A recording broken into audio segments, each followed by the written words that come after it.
अभी किसी ने मुझसे पूछा है कि whether death will come at its own appropriate time, यानी क्या मृत्यु अपने निश्चित समय पर आएगी? क्या खुदा ने पहले से तय कर रखा है कि आपको इतने दिन जीना है, ऊपर से तारीख तय करके आए हैं कि इतने दिन यहाँ रहना है और इस तारीख के बाद मर जाना है? अब आम जनता में तो अवधारणाएं इसी प्रकार की हैं। लोग समझते हैं कि मरने की तिथि और स्थान पूर्व निर्धारित है, लेकिन इन मान्यताओं को मैं नहीं मानता। आप देखें, भारत जब आज़ाद हुआ तो यहाँ लोग मुश्किल से 40 साल जीते थे, इससे भी कम था। अब 65 साल के लगभग लोग जी रहे हैं।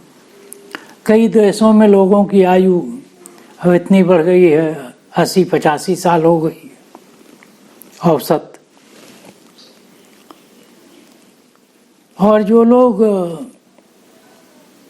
इस लॉन्जिविटी पर, आयु पर काम कर रहे हैं, उन लोगों का कहना है कि आदमी का शरीर कुछ इस प्रकार का बना हुआ है, इसकी कोशिकाओं में ऐसी क्षमता है कि अगर इसको ठीक ठाक रखा जाए तो 150 साल तक जी सकता है। और मैं भी इस अवधारणा को मानता हूँ। कई इस तरह के उदाहरण आपको मिलेंगे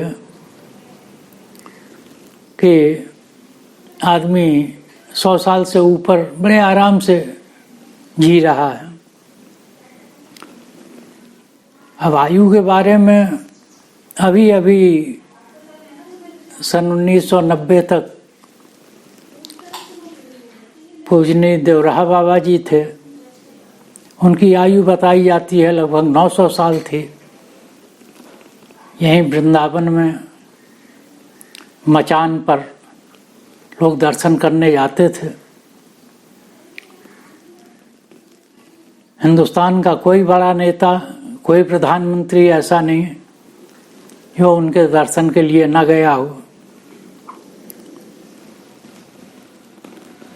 डॉक्टर राजेंद्र प्रसाद जी को बचपन में उनके पेरेंट्स लेकर के गए थे और देखते ही उन्होंने कह दिया था कि ये बालक एक दिन बहुत बड़ा आदमी बनेगा, राजा बनेगा और राष्ट्रपति बने। इंदिरा जी जाया करती थी। खैर, कहा जाता है कि जॉर्ज पंचम जब आए थे भारत तो उनके भाई ने उनको सुझाव दिया था कि देवराहा बाबा से ज़रूर मिलिएगा। देवरिया के थे वो, यूपी में देवरिया एक जगह है, इसीलिए उनको लोग देवराहा बाबा कहने लगे थे। अष्टांग योग के प्रकांड विद्वान और सिद्ध थे। ऐसे ही और भी कई लोग हुए हैं जिनकी आयु के बारे में कई तरह के विवाद रहे हैं। स्वामी धीरेन्द्र ब्रह्मचारी जी का नाम लगभग सभी लोग जानते हैं। योग के प्रचार में उनका बहुत बड़ा योगदान रहा है। उनके गुरु स्वामी कार्तिकेय जी महाराज के बारे में कहा जाता है वो लगभग 300 साल के थे। और डॉक्टर दिलकश जी उनका इलाज करने जाया करते थे। डॉक्टर दिलकश मेरे गुरु और प्राकृतिक चिकित्सक थे, लखनऊ के बड़े प्रसिद्ध। और वो कहा करते थे कि उनके आयु के बारे में कुछ निश्चित धारणा बनाना बड़ा मुश्किल हो रहा है। और वो उनको कह करके गए थे कि अब ये शरीर रहने लायक नहीं रह गया है, इसलिए सरजू जी में त्यागने जा रहा हूँ इसको, और अपने शरीर को सरयू नदी में प्रवाहित करके उन्होंने स्वर्गलोक सिधारा था। ऐसे ही और कई लोगों के बारे में, एक डॉक्टर स्वामी ओमानंद सरस्वती जी, ये जम्मू के पास एक जगह है हीरा नगर, वहाँ पर शिव शंकर योगाश्रम है, वहाँ थे। मैंने भी उनका दर्शन किया था। उस वक्त उनकी आयु लगभग 102 साल थी। 100 साल के हुए थे तो उनके शिष्यों ने एक सिक्का बांटा था। उनके बारे में बड़ी विचित्र बात, वो सन 1945 में अमेरिका में न्यूरो सर्जन थे। मन बदला, संन्यास ले लिया, और संन्यास लेने के बाद कई विषयों में उन्होंने एमए और पीएचडी किया। प्रकांड विद्वान थे। उन्हीं दिनों मैं जीवन सूत्र लिख रहा था और लिख करके पूर्ण हो गई थी, छपने जा रही थे। मैंने उनसे प्रार्थना की कि भाई इस पर कुछ आप आशीर्वचन लिख दीजिए। तो उन्होंने कृपा कर करके उस पूरे जीवन सूत्र को पढ़ा और अपना मत उन्होंने लिखा। जब उनका शरीर जर्जर हो गया था, हालांकि देखने में बड़े ओजस्वी लगते थे, लेकिन वो कहते थे अब ये शरीर को छोड़ देना चाहिए। तो पहले पत्रा मंगा करके उन्होंने शरीर किस दिन त्यागना है ये निर्धारण करने लगे। तो उनके शिष्यगण रोने लगे। तो उन्होंने कहा भाई ठीक है, 6 महीने और 6 महीने बाद शरीर त्यागेंगे। और फिर 6 महीने बाद पूर्व निर्धारित तिथि और समय पर उन्होंने शरीर त्यागा और उनके वहीं हीरानगर में ही उसी शिव शंकर योगाश्रम में उनकी समाधि बनाई गई। ऐसे ही और कई लोग हैं। भारत के एक बहुत बड़े संत हुए, भूदान आंदोलन के जनक, पौनार आश्रम के, गांधी जी के आध्यात्मिक उत्तराधिकारी विनोबा जी, उन्होंने भी शरीर त्यागा था। तो बता करके 8-10 रोज पहले उपवास में थे, मौन धारण किया। समय निर्धारित था कि इस समय शरीर छोड़ना है और उस वक्त उन्होंने शरीर छोड़ा। उस वक्त इंदिरा जी उनके दर्शन के लिए गई और बड़ा आग्रह किया कि अभी शरीर मत छोड़िए, लेकिन उन्होंने कहा नहीं, अब ये समय शरीर छोड़ने का ठीक है, छोड़ देना चाहिए।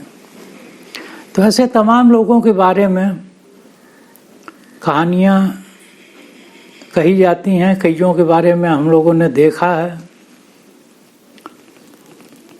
तो अब ये कैसे मान लिया जाए कि पहले से ही पूर्व निर्धारित है आदमी के मरने का समय? आदमी का शरीर जब तक आत्मा के निवास के योग्य है तब तक वो रहती है, और जब ये शरीर रहने योग्य नहीं रह जाता तो आत्मा उसको छोड़ देती है। अभी तो ये तो मैं बता रहा था आपके बड़े बड़े संतों के बारे में। कई आम आदमियों के बारे में भी बड़ी विचित्र कहानियां हैं। भारत के सेनाध्यक्ष रहे Sam Manekshaw, field marshal Sam Manekshaw, उन्होंने सेना में एक व्यक्ति को रखा था पागी, जो मार्ग बताने में माहिर था। वो कहते हैं कि वो पैर के निशान, ऊंट के पैर के निशान, ये सब देख करके बता देता था कि कितने लोग यहाँ से गए हैं, कितने दूर पहुँचे होंगे और कितने देर पहले गए हैं। वो गुजरात के रहने वाले थे, बनासकांठा जिला है, वहाँ के वो निवासी थे। सैम मानेकशॉ उनको बहुत मानते थे और बल्कि उनका सन 71 में जब ईस्ट पाकिस्तान पर विजय पाया भारत ने, तो सैम मानेकशॉ ढाका में थे। उन्होंने इच्छा व्यक्त की कि मैं पागी के साथ आज लंच करूंगा। तो हेलीकॉप्टर से उनको ढूंढ करके जा करके ले आया गया और बेचारे साथ में 2 रोटी और प्याज वगैरह सब और थोड़ा सा नमकीन लिए हुए थे और कहा जाता है कि एक रोटी फील्ड मार्शल सैम मानेकशॉ ने खाई और एक ये। 27 जून 2008 को सैम मानेकशॉ की डेथ हुई। पागी, जिनका पूरा नाम रणछोड़ दास रबारी था, बड़े दुखी हुए। सन 2009 में पागी ने भी रिज़ाइन कर दिया सेना से और सन 2009 में जब उन्होंने रिज़ाइन किया तो उनकी उम्र थी 108 साल और कहा जाता है कि सन 2013 में उनकी मृत्यु हुई। उस वक्त वो 112 साल के थे। तो साधारण आदमी थे, बड़े सरल स्वभाव। ऐसे ही आप देखेंगे कि कई लोग हैं जो 100 साल से ऊपर जीते हैं और बड़े उपयोगी जीवन बिताते हैं। तो ये धारणा कि आदमी का समय पहले से तय है जाने का, ये मैं नहीं मानता। जब तक आपका शरीर स्वस्थ है, जब तक आपके शरीर में पर्याप्त जीवनी शक्ति है, जब तक आपके सारे वाइटल ऑर्गन्स ठीक ठाक काम कर रहे हैं, जब तक आपका शरीर आत्मा के निवास के योग्य है, तब तक आप जिएंगे। और कोई भी उम्र हो, जब आपका शरीर आत्मा के निवास के योग्य नहीं रह जाएगा तो आपकी मृत्यु आ जाएगी। आमतौर पर मृत्यु को लेकर के 2 धारणाएं हैं। एक तो धारणा ये है कि आदमी के 5 कोश, भारतीयों में, भारतीय चिंतन में पंचकोश का सिद्धांत है। हमारा जो सबसे बाहरी आवरण है, इसको कहते हैं अन्नमय कोश। यही मरता है, यही सारे सुख दुख को जीता है, ये अन्न से पोषित होता है, इसीलिए इसको अन्नमय कोश कहा जाता है। इसके पीछे दूसरा एक लेयर है जिसको कहा जाता है प्राणमय कोश, जो आप देखते हैं। और प्राणमय कोश के पीछे मनोमय कोश होता है। आपके शरीर और आपके मन को जोड़ने का काम ये प्राण करता है। आपकी ये जो सांस है, ये जोड़ती है। आप देखते हैं कि आपको मन बदलना हो तो सांस को बदलिए तो आपका मन बदल जाता है। अगर आप कभी बहुत तनाव में आ जाएं तो तनाव मुक्ति का एक बड़ा सरल सा उपाय मैं बताता हूँ कि आप तुरंत उठें अपने कुर्सी से और कहीं ऐसी जगह चले जाएं जहाँ कोई आपको न देख पावे। वहाँ जाकर के खूब गहरा सांस लें और छोड़ें। 5-6 बार ऐसा करेंगे, आप देखेंगे कि आपका जो मन है वो बदल गया। मनोमय कोश के पीछे एक और कोश है जिसको कहा जाता है विज्ञानमय कोश, और उस विज्ञानमय कोश के पीछे एक कोश है जिसको आनंदमय कोश कहा जाता है। और इन आनंदमय कोश के बाद वो आत्मा होती है। तो ये आत्मा के ऊपर 5 लेयर हैं। पहले आनंदमय कोश का है, फिर विज्ञानमय कोश का है, फिर मनोमय कोश का है, फिर प्राणमय कोश का है, फिर अन्नमय कोश का है। तो ये जो 5 कोश हैं, ये 5 कोश स्वस्थ हैं, क्लीन हैं, तो आपका शरीर ठीक रहेगा। अगर इन 5 में कोई गड़बड़ी है तो आपका शरीर ठीक नहीं रहेगा। अभी स्थूल तौर पर हम लोग बात करते हैं केवल शारीरिक और मानसिक रोगों को लेकर के। शरीर और मन के अलावा और बाकी चीज़ों पर हमारा चिंतन नहीं जाता है। शरीर और मन के अलावा भी बहुत सारी चीज़ें हैं। शरीर को स्वस्थ रखिए, इसके जीवनी शक्ति को आप बनाए रखिए, और जीवनी शक्ति को बनाए रखने का सरलतम उपाय ये है कि आप प्राकृतिक नियमों का पालन करिए। स्वास्थ्य के संबंध में जो भी प्राकृतिक नियम हैं, शरीर को जो चाहिए वो पूर्ति करिए, जो नहीं चाहिए उनको निष्कासित करिए। मन को साफ रखिए, मन की विकृति को रोकिए।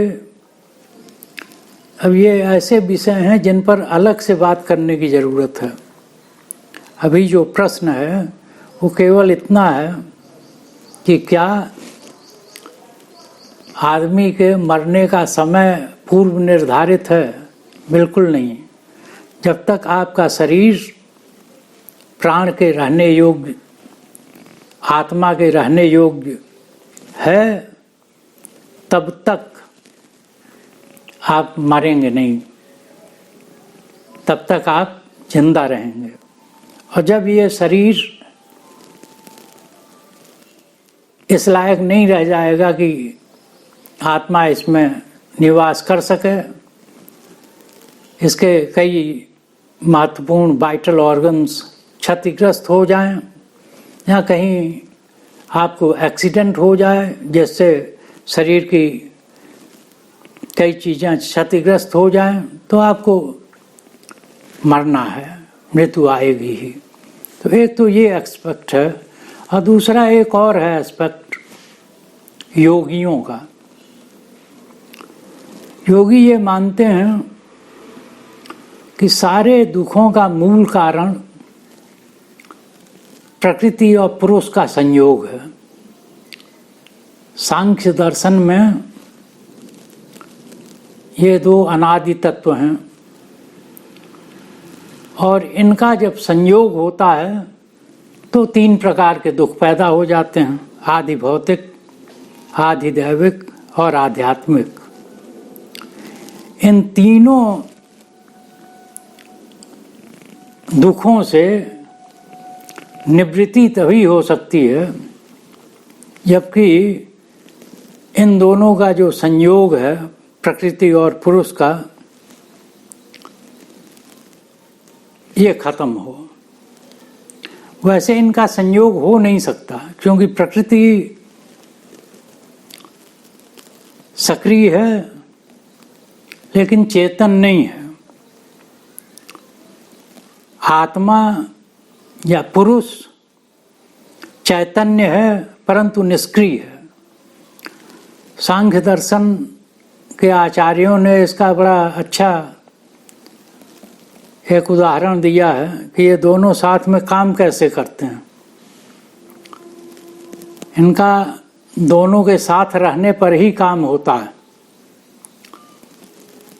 और उदाहरण दिया जाता है कि जैसे एक अंधा आदमी है और एक लंगड़ा आदमी है। अंधा आदमी रास्ता नहीं देख सकता, चलेगा कैसे? और लंगड़ा आदमी चल नहीं सकता तो कैसे गतिशील होगा? तो अंधे को और लंगड़े को अगर दोनों का साथ कर दिया जाए, लंगड़े को अंधे के कंधे पर बैठा दिया जाए,